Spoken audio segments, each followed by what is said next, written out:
Friends, स्वागत है आपका हमारे इस यूट्यूब चैनल स्टडी गाइड पर। दोस्तों, आज का हमारा टॉपिक है मूल अधिकार।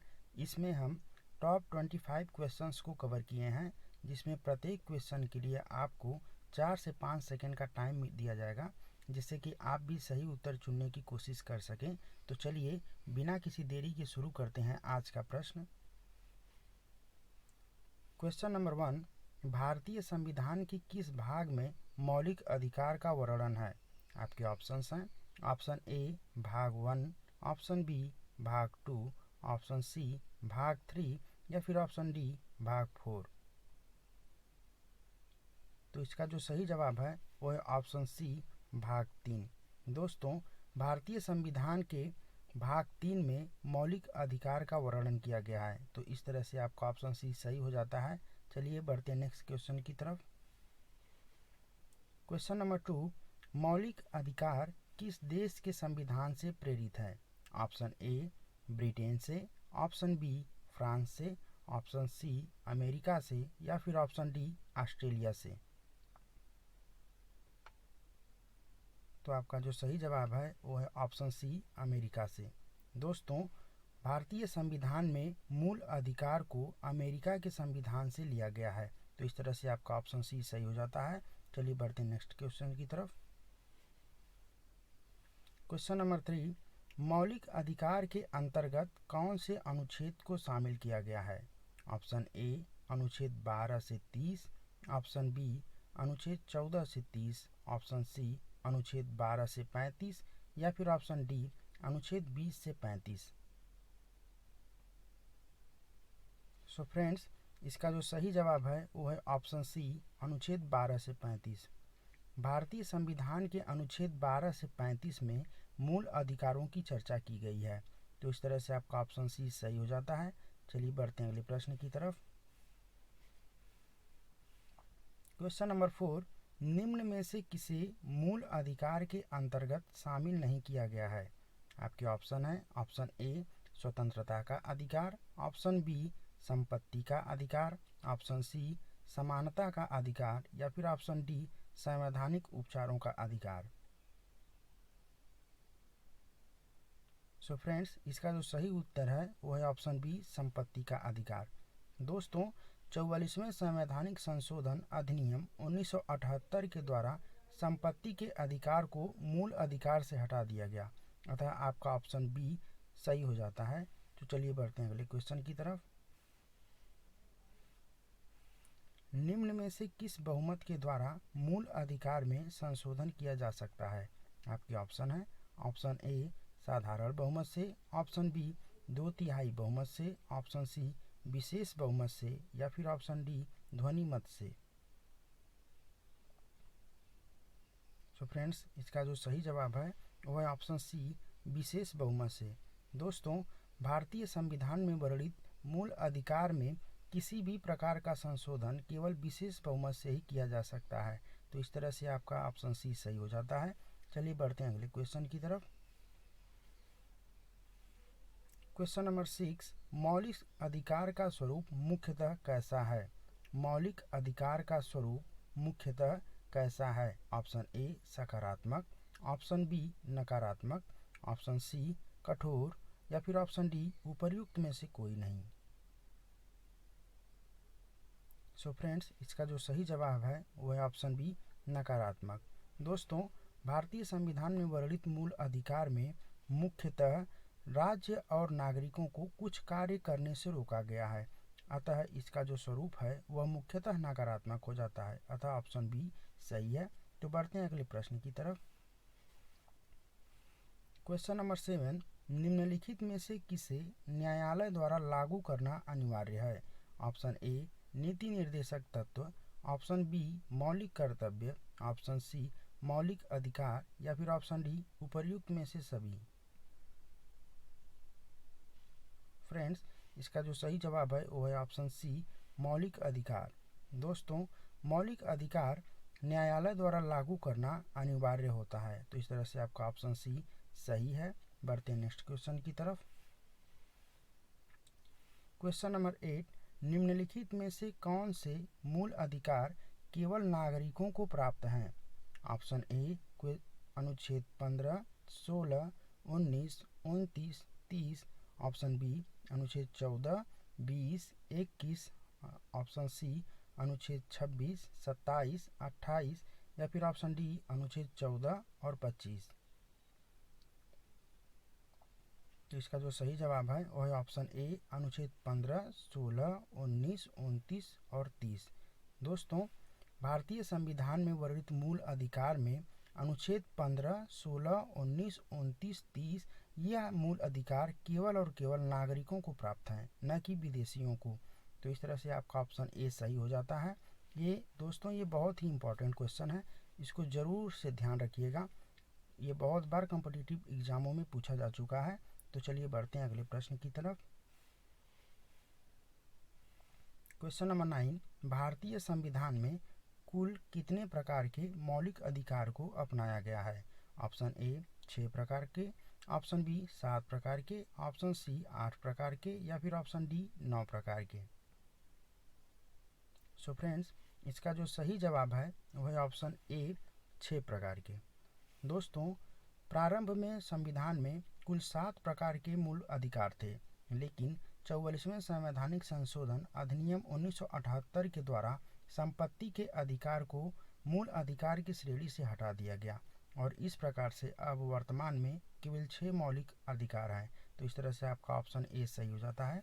चलिए बढ़ते हैं अगले प्रश्न की तरफ। क्वेश्चन नंबर 10, हाल ही में किस संशोधन के द्वारा शिक्षा के अधिकार को मूल अधिकार घोषित किया गया है? आपके ऑप्शन है ऑप्शन ए 81वां संशोधन, ऑप्शन बी 44वां संशोधन, ऑप्शन सी 42वां संशोधन या फिर ऑप्शन डी 86वां संशोधन। सो फ्रेंड्स, इसका जो सही जवाब है वो है ऑप्शन डी 86वां संशोधन। दोस्तों, 86वें संवैधानिक संशोधन अधिनियम 2002 के तहत शिक्षा के अधिकार को मूल अधिकार में जोड़ा गया। तो इस तरह से आपका ऑप्शन डी सही हो जाता है। चलिए बढ़ते हैं अगले प्रश्न की तरफ। क्वेश्चन नंबर 11, शिक्षा का अधिकार एक मूल अधिकार है यह किस अनुच्छेद के तहत शामिल किया गया है? आपके ऑप्शंस हैं ऑप्शन ए अनुच्छेद 21 के तहत, ऑप्शन बी अनुच्छेद 21A के तहत, ऑप्शन सी अनुच्छेद 29 के तहत या फिर ऑप्शन डी अनुच्छेद 30 के तहत। सो फ्रेंड्स, इसका जो सही जवाब है वह है ऑप्शन बी अनुच्छेद 21A के तहत। दोस्तों, शिक्षा के अधिकार को अनुच्छेद 21A के तहत मूल अधिकार में शामिल किया गया है। तो इस तरह से आपका ऑप्शन बी सही हो जाता है। तो चलते हैं अगले क्वेश्चन की तरफ।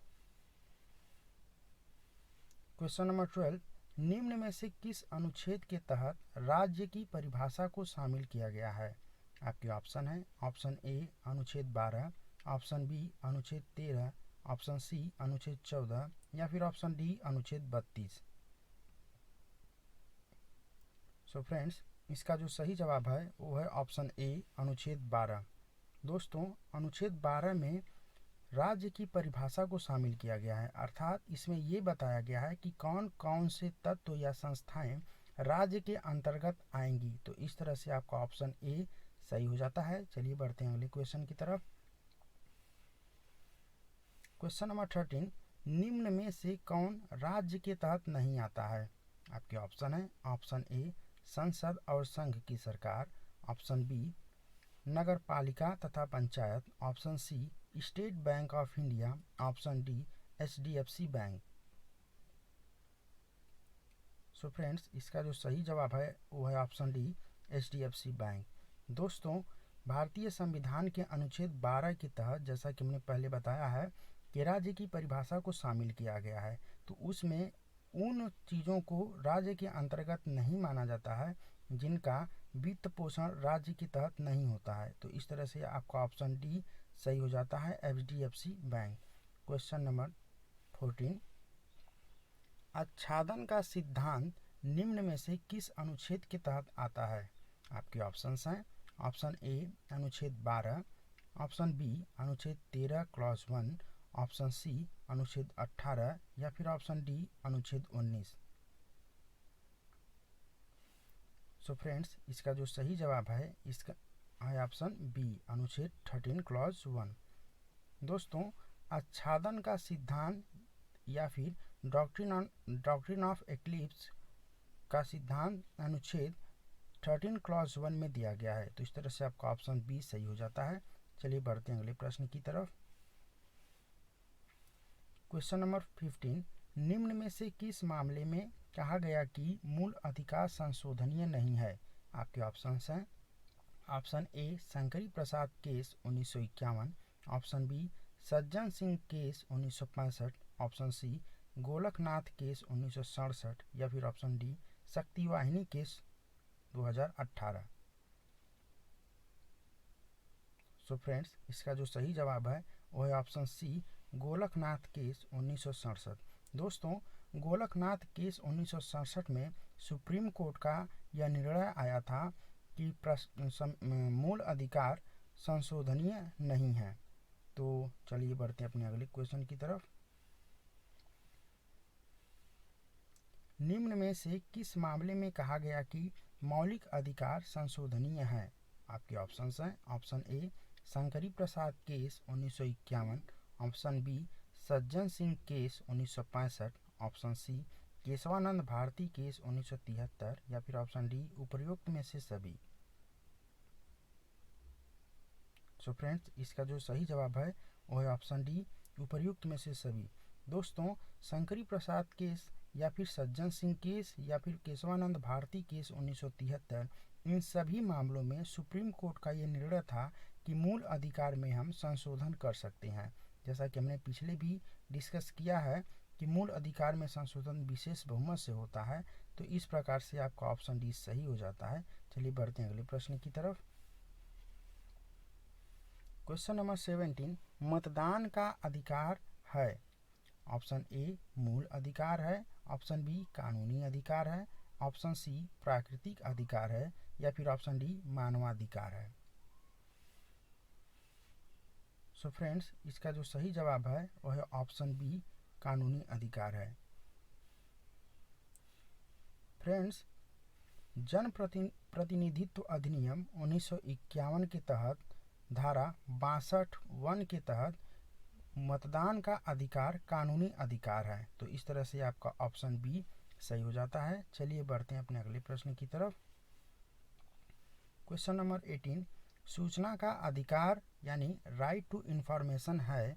ऑप्शन ए कानूनी अधिकार, ऑप्शन बी मौलिक अधिकार, ऑप्शन सी मानवाधिकार या फिर ऑप्शन डी उपर्युक्त में से कोई नहीं। तो फ्रेंड्स, इसका जो सही जवाब है वो है ऑप्शन ए कानूनी अधिकार। दोस्तों, सूचना का अधिकार अधिनियम 2005 को कानूनी अधिकार के तहत जोड़ा गया है। कुछ लोग इसको मौलिक अधिकार भी मानते हैं क्योंकि 19 क्लॉज 1 सब क्लॉज ए के तहत सूचना के अंतर्गत ही वाक और अभिव्यक्ति की स्वतंत्रता होती है। लेकिन फ्रेंड्स, यदि ऑप्शन में दोनों न हो तो हम केवल और केवल कानूनी अधिकार को ही मान्यता देंगे, लेकिन यदि दोनों को दिया गया हो तब हम जाके दोनों को चुनेंगे। सो फ्रेंड्स, बढ़ते हैं अगले प्रश्न की तरफ। क्वेश्चन नंबर 19, मूल अधिकार का उल्लंघन होने पर निम्न में से किस अनुच्छेद के तहत व्यक्ति सीधे सुप्रीम कोर्ट जा सकता है? ऑप्शन ए अनुच्छेद 226 के तहत, ऑप्शन बी अनुच्छेद 32 के तहत, ऑप्शन सी अनुच्छेद 33 के तहत या फिर ऑप्शन डी अनुच्छेद 35 के तहत। सो फ्रेंड्स, इसका जो सही जवाब है वो है ऑप्शन बी अनुच्छेद 32 के तहत। दोस्तों, भारतीय संविधान के अनुच्छेद 32 के तहत यदि किसी भी व्यक्ति के मूल अधिकार का हनन होता है तो वह सीधे सुप्रीम कोर्ट का दरवाजा खटखटा सकता है। तो इस तरह से आपका ऑप्शन बी सही हो जाता है। तो चलिए बढ़ते हैं अगले प्रश्न की तरफ। क्वेश्चन नंबर 20, निम्न में से किस अनुच्छेद के तहत मूल अधिकारों की रक्षा के लिए व्यक्ति उच्च न्यायालय जा सकता है? आपके ऑप्शन है ऑप्शन ए अनुच्छेद 32 के तहत, ऑप्शन बी अनुच्छेद 224 के तहत, ऑप्शन सी अनुच्छेद 226 के तहत या फिर ऑप्शन डी अनुच्छेद 256 के तहत। सो फ्रेंड्स, इसका जो सही जवाब है वो है ऑप्शन सी अनुच्छेद 226 के तहत। फ्रेंड्स, मूल अधिकार का हनन होने पर जिस प्रकार से व्यक्ति अनुच्छेद 32 के तहत सीधे सुप्रीम कोर्ट जा सकता है, ठीक उसी प्रकार से अनुच्छेद 226 के तहत व्यक्ति सीधे हाई कोर्ट भी जा सकता है। तो इस तरह से आपका ऑप्शन सी सही हो जाता है। चलिए बढ़ते हैं अगले प्रश्न की तरफ। क्वेश्चन नंबर 21, भारतीय संविधान के किस भाग की तुलना मैग्ना कार्टा से है? भारतीय संविधान के किस भाग की तुलना मैग्ना कार्टा से है? ऑप्शन ए भाग 2, ऑप्शन बी भाग 3, ऑप्शन सी भाग 4 या फिर ऑप्शन डी भाग 12। सो फ्रेंड्स, इसका जो सही जवाब है वो है ऑप्शन बी भाग 3। दोस्तों, भारतीय संविधान के भाग 3 को संविधान का मैग्ना कार्टा भी कहा जाता है। तो इस तरह से आपका ऑप्शन बी सही हो जाता है। चलिए बढ़ते हैं अगले क्वेश्चन की तरफ। क्वेश्चन नंबर 22, भारतीय संविधान के 44वें संविधान संशोधन द्वारा निम्न में से किसे मौलिक अधिकार की श्रेणी से हटा दिया गया?